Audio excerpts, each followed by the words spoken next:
Welcome back to my class. In our last class, we learned about positive integral exponents. We also learned about various laws associated with positive integral exponents with examples.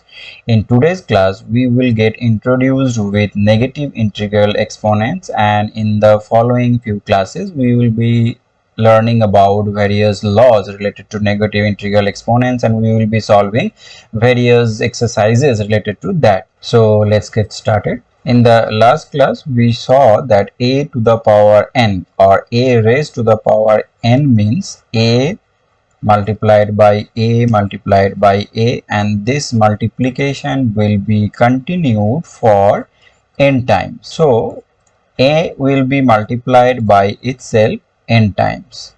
So this is the logic of positive integral exponent. Here a is the base, n is the exponent or index. Now if we choose base as 10, a is equal to 10. We have seen in previous class that if we choose any base and if we choose power as 0, then some base to the power 0 is always 1. And we have also seen that a to the power 1 is equal to a, where a is again a non-zero rational number. Now if we think this way, that base is we have chosen as 10, so 10 to the power 0, that means a to the power 0. So 10 to the power 0 means it will be 1. Now if we multiply 1 by 10, this factor, then it will be 10 only, and 10 means it is 10 to the power 1. Now if we multiply 10 by another 10, so it will be 100, and 10 multiplied by 10 means here this can be represented as 10 raised to the power 2, because here 10 is getting multiplied by itself twice, so 10 to the power 2. Now again if we multiply 10 by itself thrice, then it will be 1000, and 1000, that means 10 is multiplied by 10 and again by 10, so it will be 10 to the power 3, and so on. So again if we multiply 10 by itself 4 times, then this will be 10,000, and 10,000 means here 10 to the power it will be 4. So in the last class we saw this format, a to the power n, where a is a non-zero rational number, a is base, and n is any natural number, or we can say if we add 0 then any whole number. And but this time in the last class we took that n as positive. Now in this class we will learn about, as I said, about negative integral exponents. Now suppose if we choose again a to the power 0, this format, so if we choose again base as 10, 10 to the power 0 means 1.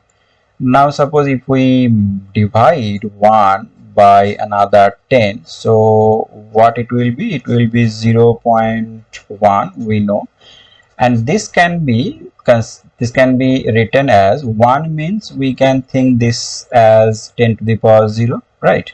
And 10 means we can take this as 10 to the power 1. Now we saw in the previous class one law what says that a to the power m divided by a to the power n, where base is same, that is equal to a to the power m minus n. So if we apply this law that we learned in the previous class for positive integral exponent, then it will be 10 to the power, here base is same and that is 10, it will be 0 minus 1, so it will be 10 to the power minus 1. Now if again if we divide 1 by 10 by another 10, so if when we are dividing by 10, that means as per the rule of division of rational number, we know the first number will be multiplied by the multiplicative inverse of the second number. That means it will be 1 divided by 100.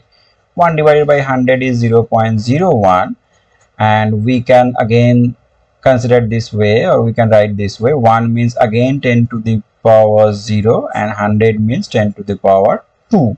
So it can be as per this law, the same law, it can be thought this way or can be written this way, 0 minus 2, so it will be 10 to the power minus 2. Now if further 1 by 100 of the previous step, if we divide that again by another 10, that means 1 by 100 this time will be multiplied by 1 by 10. So it will be 1 divided by 1000, that means it will be 0.001, and this can be written as 10 to the power 0. 1 can be written this way, and 10,000 means we are multiplying 10 thrice, so it will be 10 to the power 3. We are multiplying 10 by itself thrice, so it will be 10 to the power 0 minus 3, so it will be 10 to the power minus 3. So one thing we have noticed here, that in this case, in this step, we have got this pattern, this format, 10 to the power minus 1. Here we have obtained this format, 10 to the power minus 2, and in the next step, in the third step, we have obtained this format, 10 to the power minus 3. Here 10 is again a non-zero rational number. 1, 2, 3, they are again, we can say, natural number, or if we add 0 with that natural number, then this again is a part of whole number. Only difference of this format with the previous format is here the sign of this exponent or index is negative. Basically we can say here that the pattern of this is 10 to the power minus n, where this we call as, or we can say this as, a to the power minus n. So this is the format of negative exponent, negative integral exponent or negative index. So here n is the exponent or index, and this, because of this negative sign, we say here the exponent itself is a negative, but base is same as non-zero rational number. Now from these steps, what we can see is this 10 to the power 0 is 1, and this is 10 to the power 1.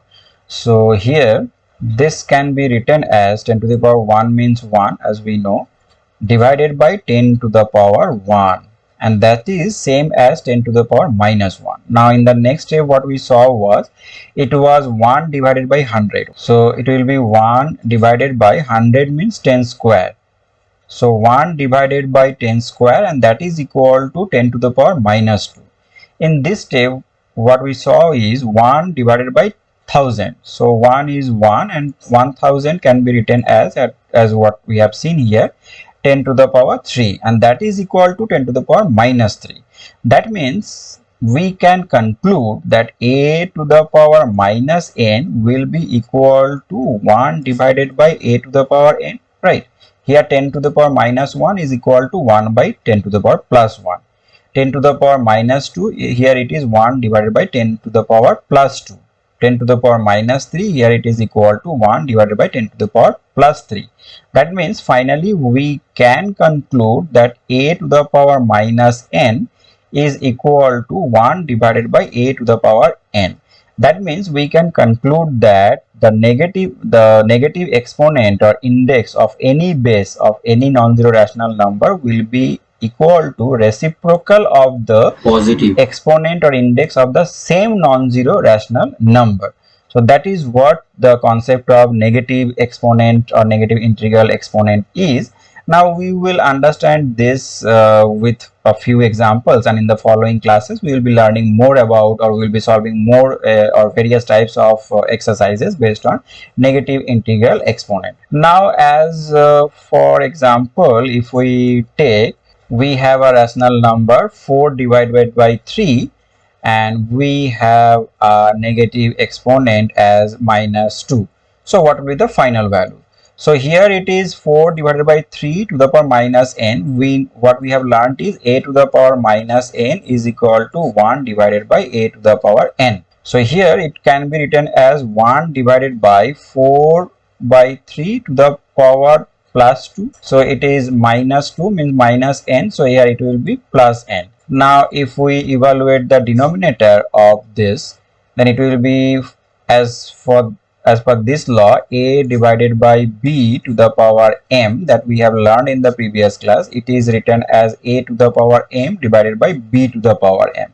So this can be further written as 1 divided by, it will be 4 to the 4 square or 4 to the power 2, and divided by 3 to the power 2 or 3 square. So it will be 1 divided by 16 divided by 9. Now we can say we are dividing 1 by 16 by 9. That means we will be multiplying 1 by the multiplicative inverse of 16 by 9. That means we will be multiplying 1 by 9 by 16. So our final answer will be 9 divided by 16. Now as second example, if we take this 5 to the power minus 3, and that is multiplied by 5 to the power plus 5. So here the base is same, which is 5. For the second part of this problem, the exponent is positive, plus 5. For the first part, it is exponent is negative, minus 3. So how we can simplify this? Since this is again has the format a to the power minus n, so it will be 1 divided by a to the power n. So it will be 5 to the power 3. And the second part already has positive exponent, so we will keep as it was, 5 to the power plus 5. Now again the bases are same, so it is if we rearrange or rewrite this, so it will be 5 to the power 5 and 5 to the power 3. So again the format is it will obey this law, a to the power m divided by a to the power n. The base is same, it is equal to a to the power m minus n. So if we further simplify this, then it will be 5 to the power 5 minus 3. So it will be 5 square or 5 to the power 2. So it will be finally 25. So this is how we simplify a problem related to negative integral exponent. In the next two classes, we will be solving more on this. Till then, goodbye.